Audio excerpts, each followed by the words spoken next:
Greetings, friends. My name is Ken Carter, and I'm honored to serve as the Bishop of the Western North Carolina Conference of the United Methodist Church. We're in the season of Lent, and a number of us are reading the spiritual classic, Life Together by Dietrich Bonhoeffer. We've gathered online. We're in contact with each other weekly. We'll gather again on the Wednesday evening of Holy Week, the first Wednesday in April. I want to share with you just a little bit about who Dietrich Bonhoeffer was and about what this life together means for us. Dietrich Bonhoeffer was born in 1906 in Breslau, Germany. He was born to an accomplished and privileged family. His father was a psychiatrist. His mother's family came from aristocracy. He had a twin sister, and they were the sixth and seventh of 8 children. His mother was also a teacher, and she educated all of the children, much as Susanna Wesley did for John and Charles. The mother was more religious than the father. The children, as they grew up, excelled academically. One brother was a chemist, another was the chief legal counsel for Lufthansa Airlines. At 14 years old, Dietrich announced that he would become a minister. His entry into university coincided with the rise of Adolf Hitler and the Nazi movement. Bonhoeffer studied at Tübingen and Berlin under Karl Barth, the theologian, among others, and he wrote his PhD thesis on the nature of the church. He then served a small German-speaking congregation in Barcelona, Spain. And then he came to the United States for a year, where he studied at Union Theological Seminary in New York City. That was 1930. This was during the Great Depression, and he encountered for the first time racism against black persons. He attended that year for worship the Abyssinian Baptist Church in Harlem. He loved the preaching of the black church, the music, the energy. At Union Seminary, one of his professors was Reinhold Niebuhr. Bonhoeffer came to see the need to integrate his thought with his actions. He also deepened his empathy for those who were suffering in the United States and later when he returned to Germany. After returning home, he taught and served a small church, and he did ecumenical work. He was a popular teacher who would often meet with his students in pubs, and he would often pick up the tab. Through the 1930s, the Nazi movement grew stronger. Criticism of the government was outlawed, and an anti-Semitic agenda was enforced. Jews were banned, for example, from civil service. Someone in Bonhoeffer's family married a person of Jewish descent who then died. Bonhoeffer declined to take part in the memorial service, a compromise he later regretted. The German church had historically been loyal to the state, God, and country. Bonhoeffer would increasingly see himself in solidarity with the Jews. He saw Christianity and Nazism as irreconcilable. At the same time, the Catholic Church of his country signed a treaty with the German government. Many wanted to remove the Old Testament from the Bible because it was the story of the Jewish people. Bonhoeffer felt increasingly alone. He wrote in a letter about that. He said, "I found myself in radical opposition to all my friends.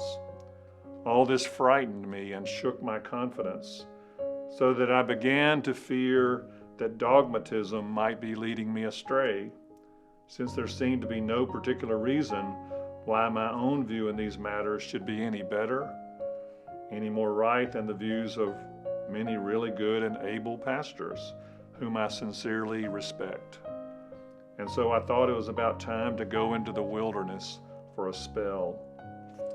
And that's what Bonhoeffer would do. He would describe this period in his life in the wilderness.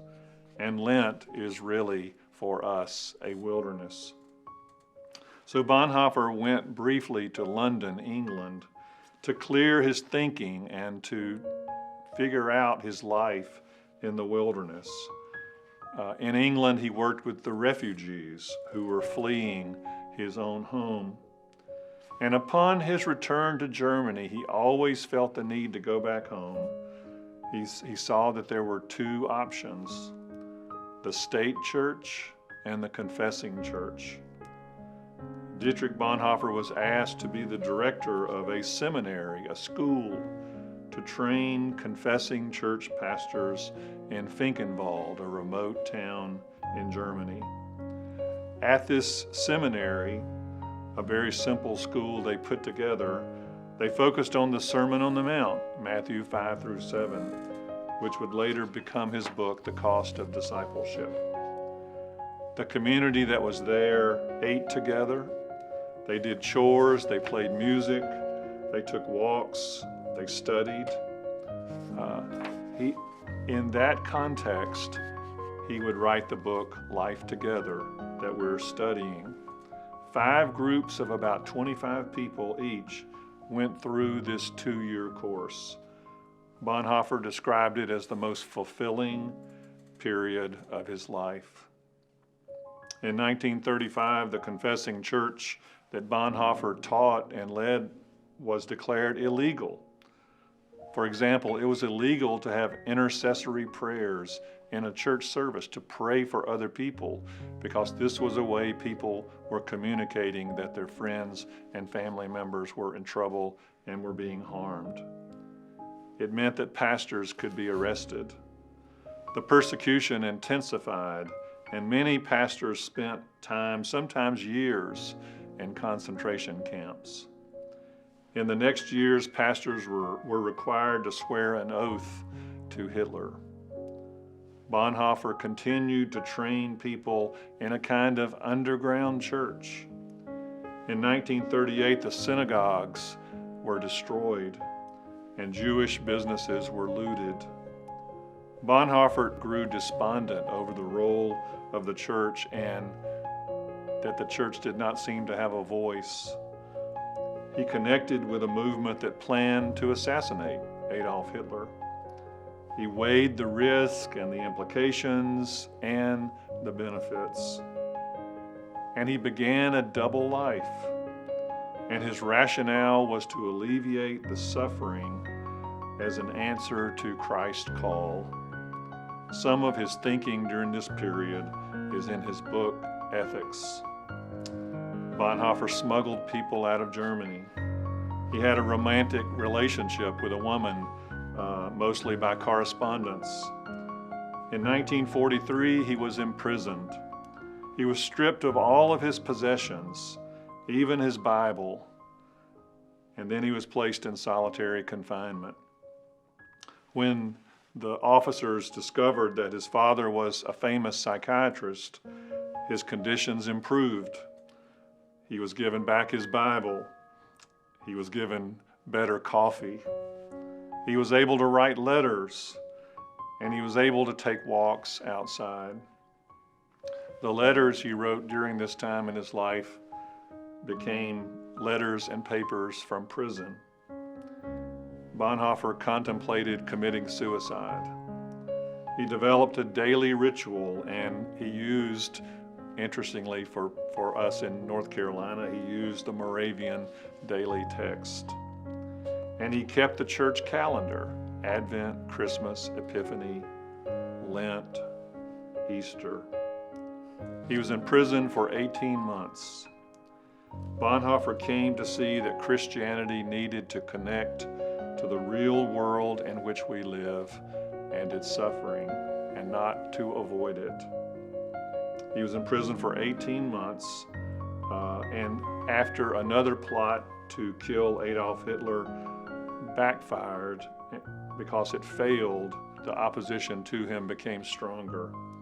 He was hanged in April of 1945, just 2 weeks before the United States liberated Germany. Bonhoeffer is remembered as a person of intellectual strength, of great character, and of deep faith, who did not avoid the consequences required of us in the face of injustice.